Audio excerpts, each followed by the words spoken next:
Assalamualaikum warahmatullahi wabarakatuh. A'udzu billahi minasyaitonir rajim. Bismillahirrahmanirrahim. Alhamdulillahi wa kafa wassalatu wassalamu ala sayyidil mustafa wa ala alihi wa sahbihi ahli syidqi wal wafa, amma ba'd.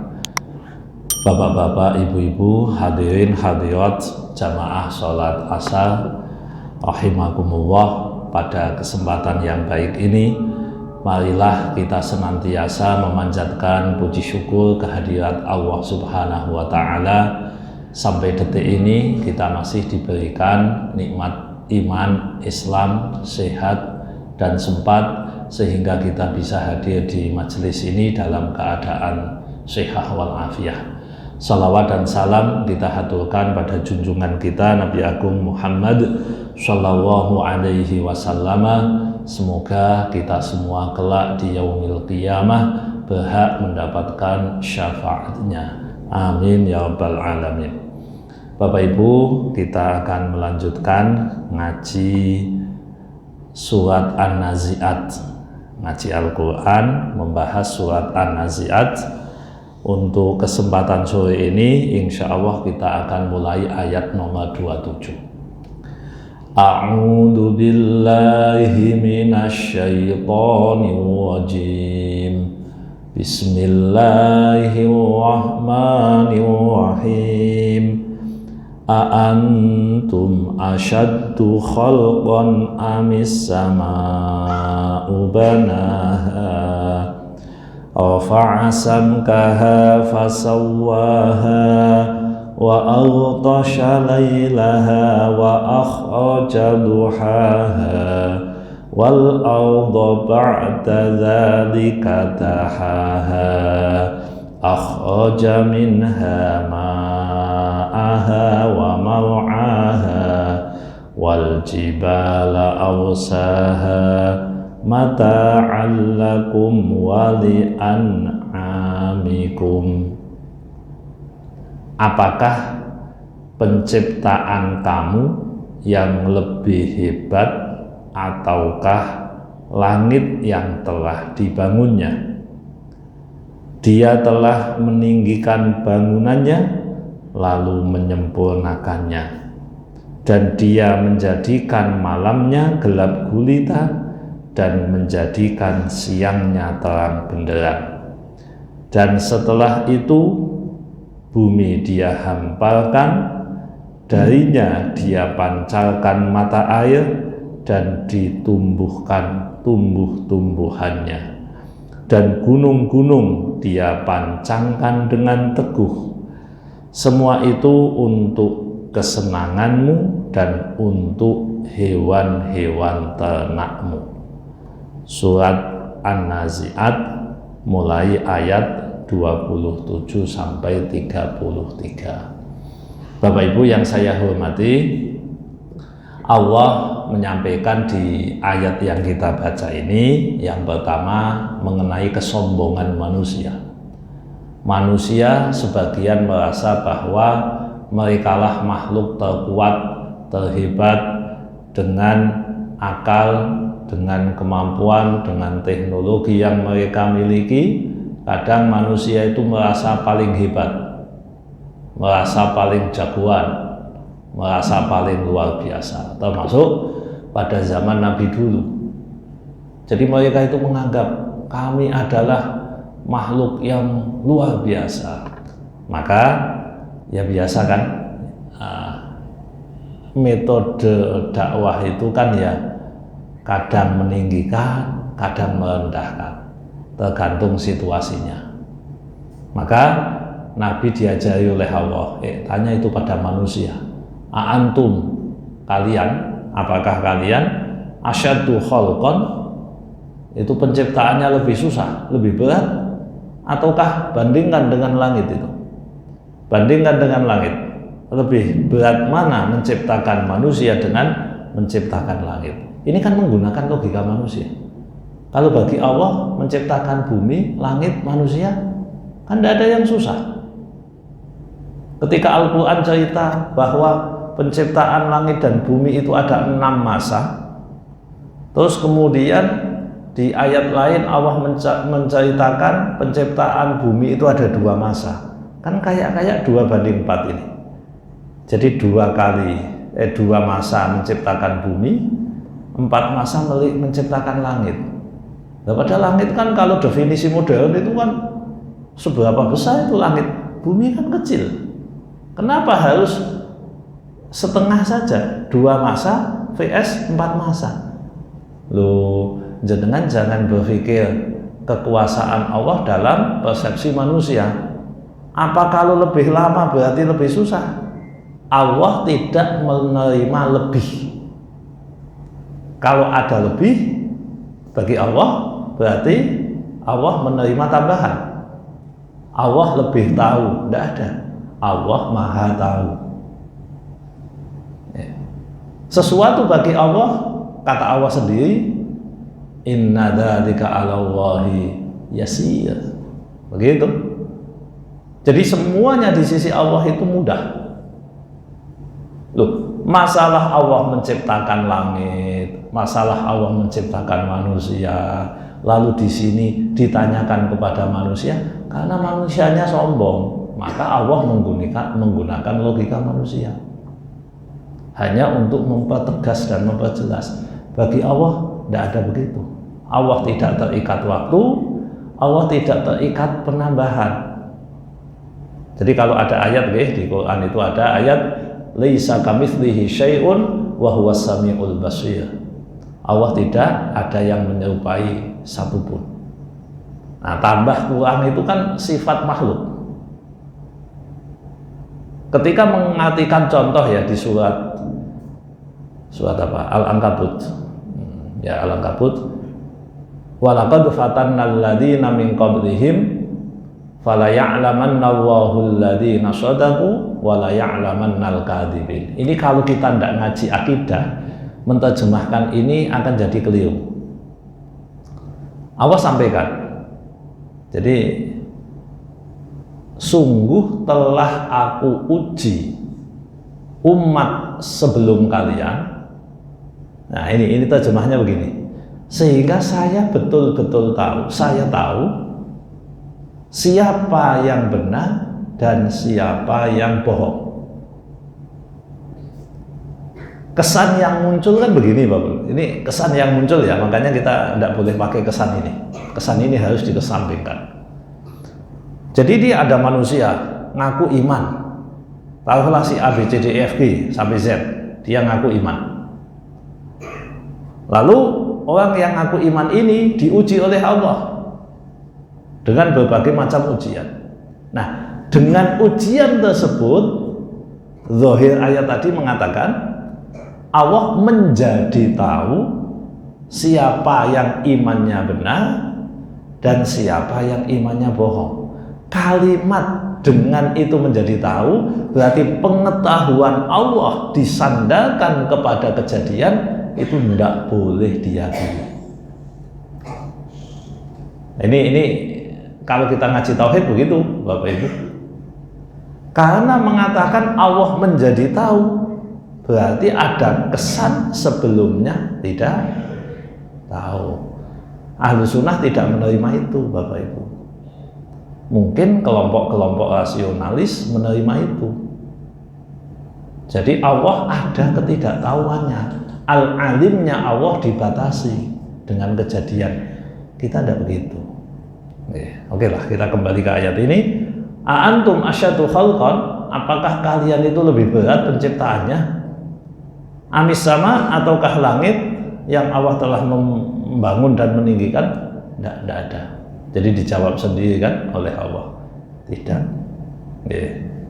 Bahkan kalau bahasa surat Ghafir ayat 57 ada kesan begini. Ini memang dawuh Gusti Allah ya. Makanya kita itu harus hati-hati. La khalqus samawati wal ard akbaru min khalqin nas.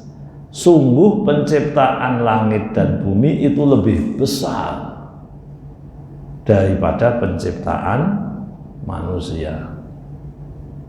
Jadi Bapak Ibu, Allah menciptakan sesuatu itu hanya butuh satu kata kun. Idza qadha amran fa innama yaqulu lahu kun. Nah, fayakun itu kan efek dari kun.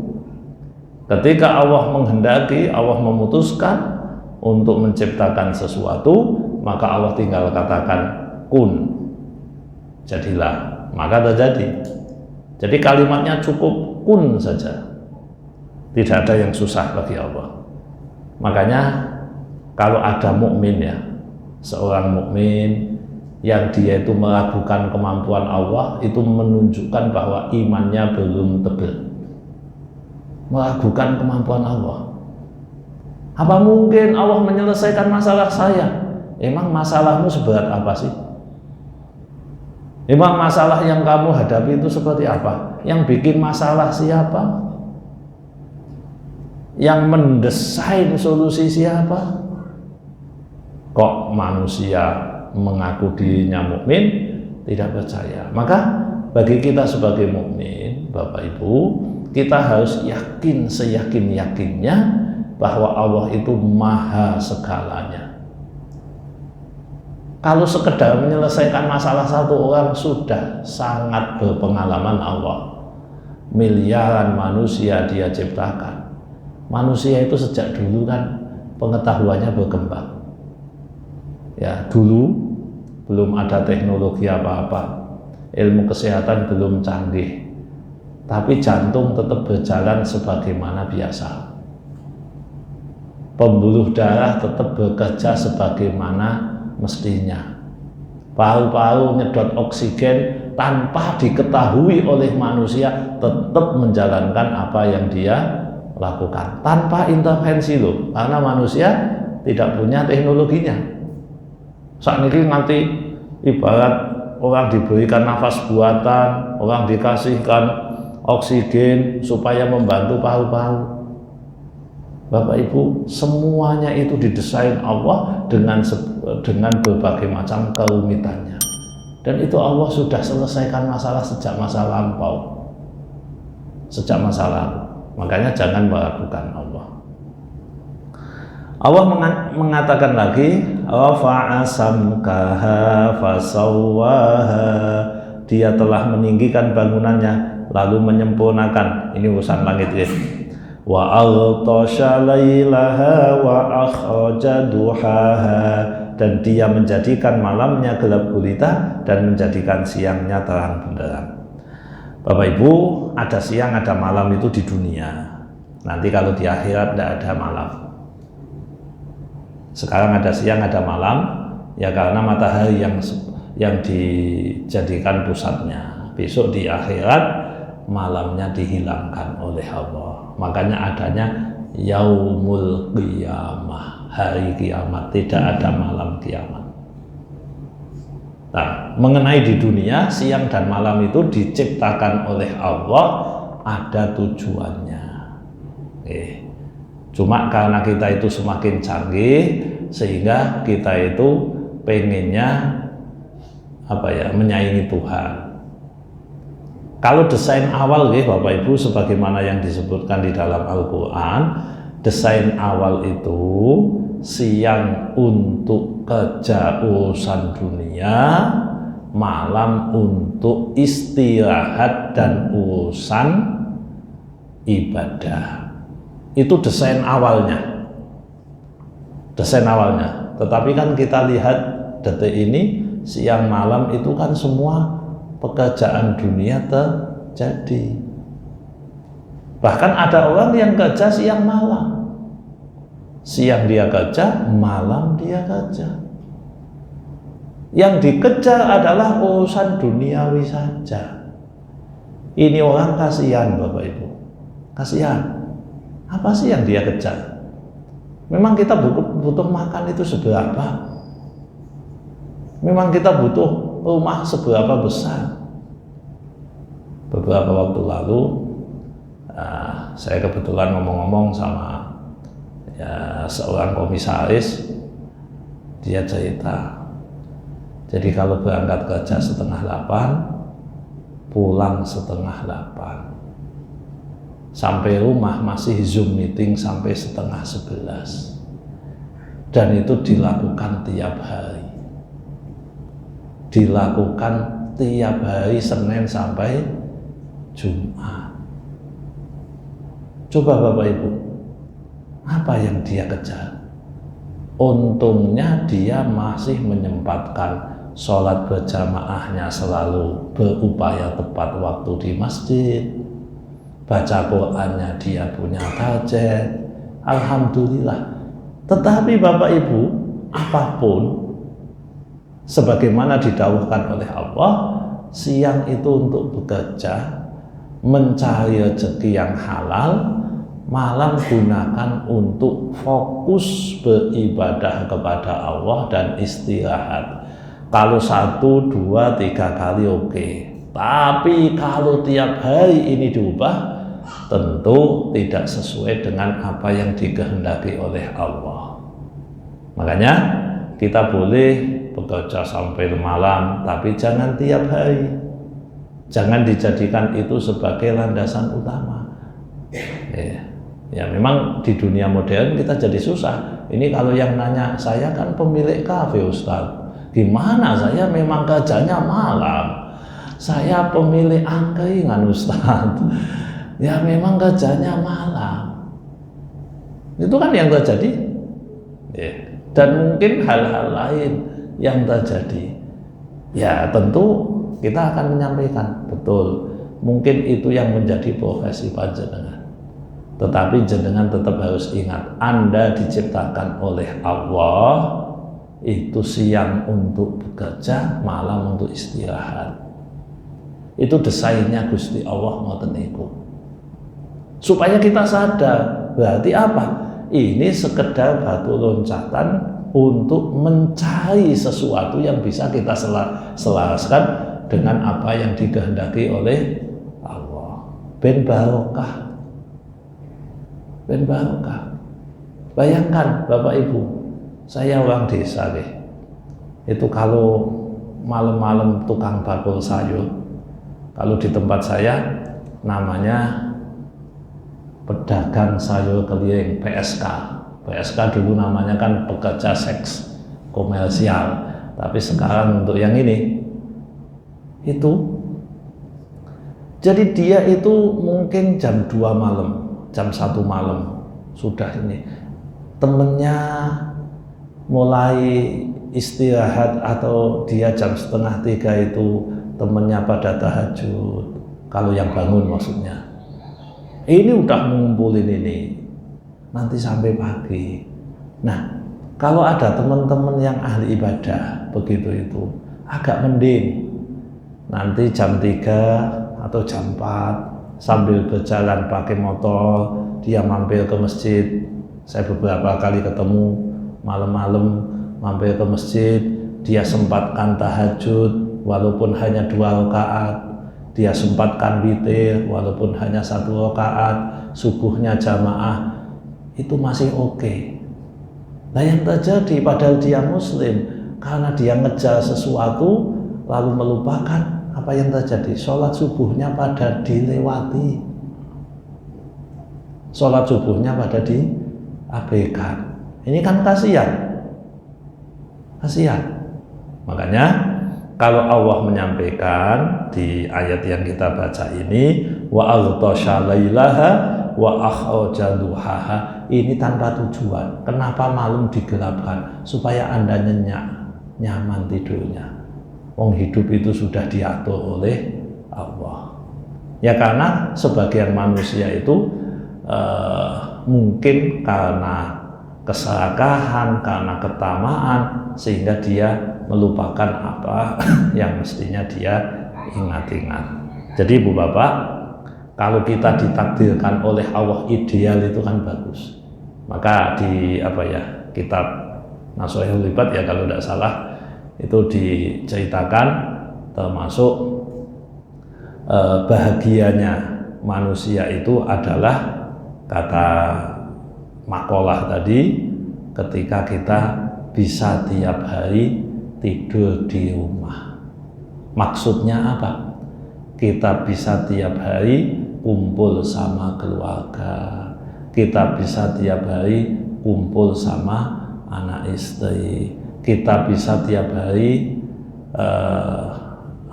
punya kesempatan untuk menjalankan kewajiban kita sebagai manusia, hablum minallahnya juga terjaga dengan baik. Itulah seideal-idealnya manusia yang diharapkan. Tetapi seandainya pun kita tidak ideal, maka dunia dan akhirat harus kita lakukan secara seimbang. Jangan habiskan waktu kita hanya untuk dunia saja. Tidak ada gunanya nanti kalau kita sudah tua, kita sudah menjelang mati, udah semuanya tidak ada gunanya. Usia 80 tahun ke atas, ketika orang sudah tidak bisa menikmati apa-apa, makan ya tidak enak, diajak jalan-jalan, ayo mbah jalan-jalan ke luar negeri, alah boyoan mas. Nah, begitu sudah tidak enak semua, itu dia baru merasa kenapa dulu waktu saya masih muda, saya tidak menggunakan kesempatan dengan sebaik-baiknya. Akhraja minha ma'aha wa maw'aha. Dari bumi itu Allah mengeluarkan ma'aha wa maw'aha, pancaran mata air dan ditumbuhkan tumbuh-tumbuhan. Bapak Ibu, ini kan mengingatkan kita semua ayat-ayat yang disampaikan oleh Allah ini. Kita harus tahu, alhamdulillah kita itu hidup di Indonesia, walaupun sempat tidak hujan berbulan-bulan hitungannya mungkin 3 bulan, kita masih diberikan pancaran air yang cukup. Kita lihat tadi ketika wudhu banyune banter, artinya air itu dicukupkan oleh Allah. Mata air dipancurkan sedemikian oleh Allah. Ini Bapak Ibu, kalau kita tidak pandai bersyukur itu rugi. Kalau kita tidak pandai bersyukur, sungguh kita itu manusia yang tidak tahu diri. Bayangkan ketika sebagian teman-teman kita ini untuk mendapatkan sumber air saja mereka kesulitan. Dulu zaman Nabi itu sampai ada ungkapan, sebaik-baiknya pemberian, sebaik-baiknya sedekah adalah memberi minum pada orang yang lapar. Sebaik-baiknya. Kenapa Bapak Ibu? Di sebagian tempat di muka bumi ini ada yang kekeringan, yang tidak punya sumber air yang cukup, yang tidak punya itu semua. Nah, ketika kita bicara air di Indonesia itu kan termasuk dianggap pemboros ya, masalah air. Coba kita kalau wudhu itu habisnya berapa? 1 ember mungkin ya, dengan pancuran yang segede itu kita habisnya berapa? Pernah enggak kita ngitung? Nabi itu Bapak Ibu, kalau wudhu, Nabi itu paling 1 mud, 1 sok lah paling tinggi. 1 mud itu 600 mili. 1 sok itu 2,8 ya, 0,7 lah, 700 mili. 1 sok itu 2,8, 3 liter. Itu sudah ketika Nabi airnya itu banyak. Kalau sedikit 600 mili udah cukup. Saya itu pernah iseng ngitung pakai itu, karena untuk air ya. Kita itu kan kalau ngambil air di keran kita itu kan bukan keran otomatis kan. Ambil segini, ketika kita mengusap ke sini, airnya nyala enggak? Ngalir kan? Berapa coba itu yang ngalir itu? Berapa detik kita ambil ini? Jadi ada mandek di sini. Nah, Bapak Ibu, kita itu kan ya alhamdulillah lah kita hidup di Indonesia. Tetapi fikih air ini sekarang mulai digalakkan kembali. Fikih air. Bagaimana air yang kita miliki ini sebisa mungkin kita hemat, sebisa mungkin kita gunakan secara cukup dan wajar, tidak berlebih-lebihan di dalam menggunakan air sebagai nikmat yang telah Allah berikan kepada kita semua. Sekarang kan sudah mulai ada pembahasan fikih hidrologi ya, mengenai bagaimana air yang didaur ulang. Ini pernah terjadi Basul Masail di Surabaya kalau saya tidak salah ingat.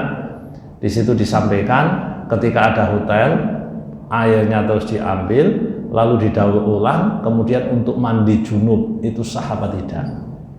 Itu sempat dilakukan pembahasan yang lumayan panjang. Ulama-ulama modern ketika membahas seperti itu cenderung membolehkan. Apalagi kalau kita menggunakan fikih Syafi'i. Fikih Syafi'i kan ngeten, air sedikit mutanajis lalu digabungkan lebih dari 2 kulah dan warnanya sudah hilang, baunya sudah hilang, maka air ini menjadi suci. Ternyata yang kayaknya itu ilmu desa ini menjadi penting di dunia modern, di mana mengumpulkan air A, B, C yang kemudian kumpul menjadi ribuan liter, selagi tidak ada bau yang menyengat, selagi tidak ada rasa yang berubah, maka air itu tetap dianggap suci dan mensucikan. Jadi masalah air kula panjenengan monggo di ayat ini Allah sampaikan Allah yang memancarkan air dari tanah, Allah yang mengumpulkan air untuk kita semua. Nikmat air ini monggo dinikmati dengan baik, monggo disyukuri dengan baik, jangan berlebih-lebihan meskipun kita cukup. Walaupun harus terbuang tapi tidak terpakai oleh kita. Nah ini desa kan mboten iso, banyu kok dipateni. Mboten iso, lah piye mateni banyu? Orang kota dolan ning wong desa. Pak banyune ora dipateni, ya mboten saged mati wong niku mili kok. Iya betul. Cuma kan keinginan kita itu tidak ingin membuang-buang air karena memang airnya itu biarkan nanti mengalir kepada orang yang membutuhkan. Orang yang membutuhkan. Wal jibala awsaha, dan gunung-gunung dia pancangkan dengan teguh, mata'allakum wali an'amikum, semua tadi malam yang dibuat gelap, siang yang dibuat terang, kemudian mata air yang dipancarkan, tumbuh-tumbuhan yang ditumbuhkan oleh Allah, itu untuk siapa? Kata Allah, mata'allakum, semua itu untuk kesenanganmu. Maka Bapak Ibu, hukum asal penggunaan apapun di muka bumi ini halal. Jadi kalau kita ngaji fikih itu ada namanya hukum asal. Hukum asal penggunaan apapun di muka bumi ini halal. Kenapa? Karena di sini disampaikan semua tadi yang didesain oleh Allah di muka bumi ini mata'allakum, tujuannya untuk kesenangan kalian semua di muka bumi. Makanya dulu ada yang nanya, kalau di pesantren dulu itu zaman enak kan jangan jantung kan doyan Pak. Pernah tahu jantung? Nah, jantung itu ini lho, gedang sing njobone kuwi. Nah, itu nek jangan untuk dimasak niku enak. Tapi wong anane kuwi kan apa-apa. Halal ndak Pak? Halal asalkan mboten oleh nyolong. Ah, boleh. Debok barang dipangan boleh ndak? Boleh. Semua itu halal. Untuk manusia itu halal. Boleh. Karena nuansa dasarnya sebagaimana disebut di ayat ini, mata'allakum, semuanya untuk kenikmatan kalian. Termasuk hewan Hewan itu kan boleh dibunuh Pak. Boleh tidak kita bunuh tikus? Boleh. Boleh tidak kita bunuh ayam? Boleh. Mungkin ada teman-teman kita yang vegetarian dan pecinta hewan kemudian mengatakan, wih, orang Islam itu kejam. Kalau tiap bulan Dzulhijjah terjadi pembantaian massal, korban. Kenapa harus hewan yang dikorbankan? Kenapa bukan lainnya? Ini kan sering protes-protes seperti ini. Bagaimana kita jawabnya Bapak Ibu? Pertama, logika jenengan harus mengikuti logika beragama jika jenengan sedang berbicara tentang agama. Kalau kita bicara logika yang lain, di dalam pelajaran SD itu ada yang namanya daur hidup, rantai makanan. Nah, apabila pasokan kelebihan, maka akan terjadi masalah. Akan terjadi masalah. Ketika sesuatu itu kelebihan, akan terjadi masalah. Makanya seperti hewan itu, dengan adanya hewan itu boleh disembelih, hewan boleh dimakan, tumbuhan boleh dieksplorasi maupun dieksploitasi, bumi itu kan boleh Bapak Ibu. Allah menciptakan bumi dan isinya untuk manusia. Eksplorasi boleh, makanya tidak ada yang mengharamkan tambang batu bara, tidak ada yang mengharamkan. Mungkin ulama-ulama yang melarang itu karena mereka berlebihan mengambil sesuatu dan merusaknya, itu yang masalah. Karena memang ini digunakan diciptakan untuk manusia. Dongeng menungsone dunia wis enak-enake makhluk, semuanya diciptakan untuk manusia, untuk dinikmati oleh manusia. Sehingga jenengan boleh kalau mau menikmati itu semua boleh, semua silahkan. Yang paling penting kunci dasarnya adalah sebagaimana di akhir surat Al-Hakumut Takatsur, walatus alunna yauma idzin anin naim. Yang jelas apa yang kita nikmati ini akan ditanya oleh Allah. Nah, oke Bapak Ibu, ini ayat kan membahas tentang sesuatu yang diciptakan oleh Allah, endingnya semuanya dibuat oleh Allah untuk manusia. Jadi kalau boleh saya simpulkan dari apa yang kita sampaikan tadi Bapak Ibu, yang pertama, kesimpulan kita, janganlah kita sebagai manusia merasa jagoan, merasa lebih hebat dari makhluk yang lain, karena Allah mengatakan, emang kamu lebih susah ciptaannya daripada langit. Jadi andap asolah, berendah hatilah baik terhadap sesama manusia maupun kepada makhluk yang lain. Yang kedua, Bapak Ibu, Allah menciptakan malam untuk beristirahat. Maka istirahatlah di waktu malam dengan baik, dengan cukup. Cukup di sini relatif. Yang paling penting juga malam jangan lupa untuk ibadah. Walaupun hanya 1 rakaat witir, mari kita melaksanakan sholat di waktu malam. Jangan membiasakan diri meninggalkan waktu malam dengan berlalu saja. Ini akan menjadi kenikmatan yang nanti kita sesali ketika kita di yaumil akhir, ketika kita melihat teman-teman kita yang melakukan 1 rakaat secara konsisten, ternyata nilainya besar sekali. Dan yang terakhir Bapak Ibu, Allah menciptakan semua itu untuk kita semua. Monggo dinikmati dengan baik, monggo disyukuri, tidak usah berlebih-lebihan, tidak usah serakah, tidak usah tamak. Nikmati yang perlu kita nikmati, syukuri yang perlu kita syukuri, bagi yang perlu kita bagi. Saya kira itu Bapak Ibu yang bisa saya sampaikan. Semoga bermanfaat, kurang lebihnya mohon maaf. Monggo kita akhiri dengan doa.